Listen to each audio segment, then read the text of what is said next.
Kerro nimi ja ikä. Mä oon Pakkasen Tuula ja mä oon 37 vuotta vanha. Yes. Miltä susta tuntui ennen kuin sä liityit tänne salille? Et oliko ongelmia jossain energiakondis, itsevarmuus, arjen jaksaminen? No, ajatuksen oli, että saadaan vähän energiaa enemmän niin kuin tonne kotiarkeen ja siihen, että jaksaa sitten tuossa tulevassa, kun palaan takaisin äitiyslomalta töihin, niin ja muutenkin elämää, omaa harrastusta ja sellaista omaa aikaa ja hyvinvointia. No, mitä sä huomasit ensimmäisten viikkojen aikana, kun sä aloitit harjoittelemaan? No heti lähti kehitys käyntiin. Naama oli punaisena joka reenin jälkeen, niin eka minuutin jälkeen. Ja, niin kuin, voimaa on tullut ja energiaa arkeen ja iloisuutta ja näin poispäin.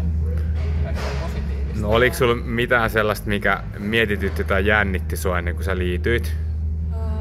No kyllähän siinä oli sellainen pieni paine tulla alkuun, mikä oli vaan oman pään sisällä, että täällä on niin hyväkuntoisia ihmisiä vaan ja näin pelkästään, niin kuin, että sit tosiaan ne romuttui heti ekalla sekunnilla, kun tänne astui, että ei ollut mitään ongelmia siitä sitten jatkaa. Loistavaa. No, miksi sä päätit sit kuitenkin hypätä mukaan, vaikka vähän jännitti? No, lähinnä vaan oli, että mä olin tehnyt iten kanssa sellaisen sopimuksen ja päätöksen, että nyt oli mun elämäni ensimmäinen päivä, että nyt mä alan pitää itsestäni 110 hyvää huolta. Yes. No, mitä sä koet, että sä oot saavuttanut sen, kun sä liityit esim. Painonpudotusvoimaa kuntoon? Vähän tossa tulikin jo. No joo, mun paino on lähtenyt tippumaan.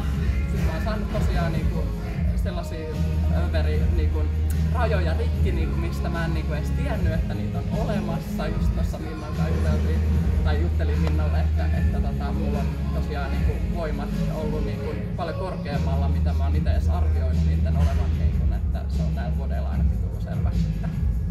Että siis ihan uskomattomia suorituksia pääsen, mitä itse en siis osannut edes kuvitella. No mikä nykyinen fiilis on, että miltä tuntuu olla osa tätä yhteisöä ja mitä tää sali on sulle antanut? Täällä on siis superkivaa porukkaa, en vielä suurinta osaa vielä tunne, mutta varmasti tuun tutustumaan ja ne tyypit, ketä on tuolla Vodellekin tavata, niin siis ihan yhtä perhettä suurin piirtein sellaista, kaikki tsemppaa toisiaan ja näin poispäin. No, mitä sä sanoisit henkilölle, joka harkitsee liittymistä, mutta epäröi? Että tänne vaan, ei tarvii mitään sen suurempia miettiä. Joo, romukoppaa ne ajatukset, mitä niin etukäteen ja sehtii ajatella. Jes, hyvä, kiitos. Kiitos.